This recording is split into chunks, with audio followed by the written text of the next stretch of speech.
Well, hello there. Thank you for joining me today. This is Veronica Armstrong, life and leadership coach and founder of Leadership Life Support. Today's topic is how to boss up and get your seat at the table. And what that means is how to level up those leadership skills in preparation for that next level of leadership. Today's topic targets supervisors, and supervisors are leaders who manage frontline employees. So, what are the challenges they face and why? First, and this is probably the most difficult challenge, is making the transition from individual contributor to supervisor. And the reason is twofold. First, performance is no longer about them.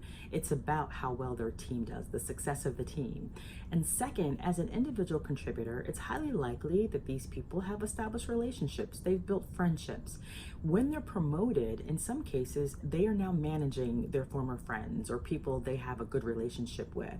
So in order to be effective, they're going to have to reestablish or reinvent those relationships so that they can manage themselves and their team effectively. The second challenge is learning how to delegate. When you're promoted to a leadership role, you're taking on more responsibilities, but there's still just one you. So in order for you to be effective, you're going to have to learn how to trust others, which means delegating some of your responsibility away so that you can continue to be effective and get your job done. The third challenge is being able to communicate the strategy and goals of the organization, what I like to call linking and labeling strategy and action. It's being able to explain to your team how their role impacts the overall strategy and success of the organization. The fourth challenge that supervisors face is team building, making sure that they know and understand all of their team members and what motivates them, and making sure they're engaging in activities that keeps the morale high. Keeping the morale high means it's also keeping the performance at the level it needs to be. And finally, it's giving good and bad feedback. We all can give great feedback, but as leaders, we are also responsible for giving constructive criticism, sometimes bad feedback. It's getting comfortable with that and learning how to do it, but also recognizing it's not about you. It's about making sure that your team is given the right information so that they can take the necessary steps to change behavior or to do things differently so that they can improve their performance. So what can a supervisor do to overcome these challenges? First and foremost, identify the skills and the competencies needed for the role. Second, identify your strengths and weaknesses.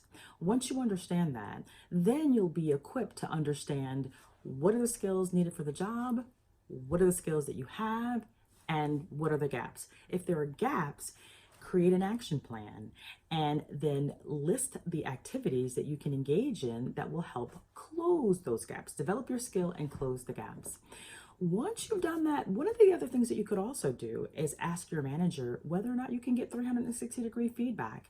It's an awesome assessment, and what it does, it gives your peers, your direct reports, and your manager an opportunity to anonymously rate your performance. And the feedback that you get in a 360-degree feedback assessment will allow you to take that information and to expand your action plan so that you can include more activities and more skills to develop in the areas they think that you need some additional development.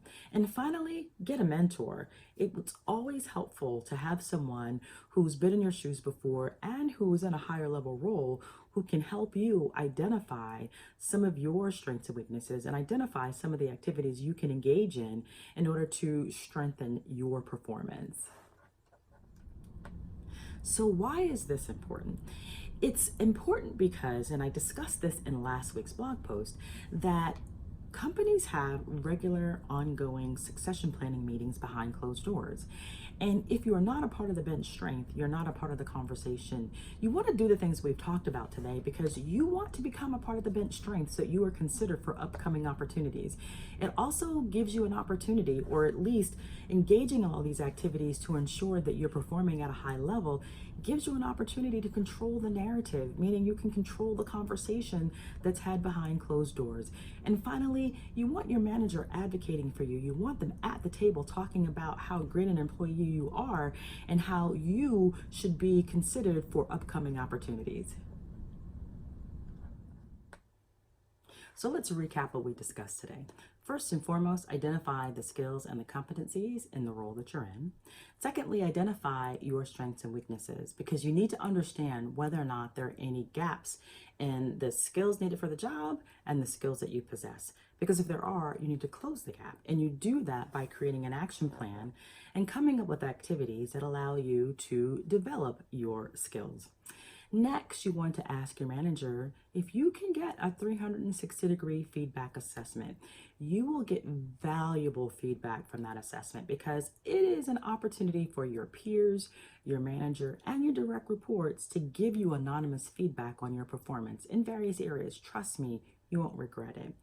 Finally, make sure you get a mentor. Mentors are invaluable, and that's because they've been through what you've been through, and they can help you identify your strengths and weaknesses. They can also help you see blind spots, and they can give you insight that other people might not be able to give you, and they can help guide you along that path.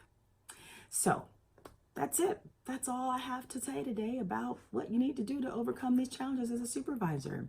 If you haven't already downloaded the guide, How to Become a Great Leader, go to below this post. If you're watching me on YouTube, go below the video. If you're on Instagram or Facebook, go to my website, go below the post and download that guide called How to Become a Great Leader.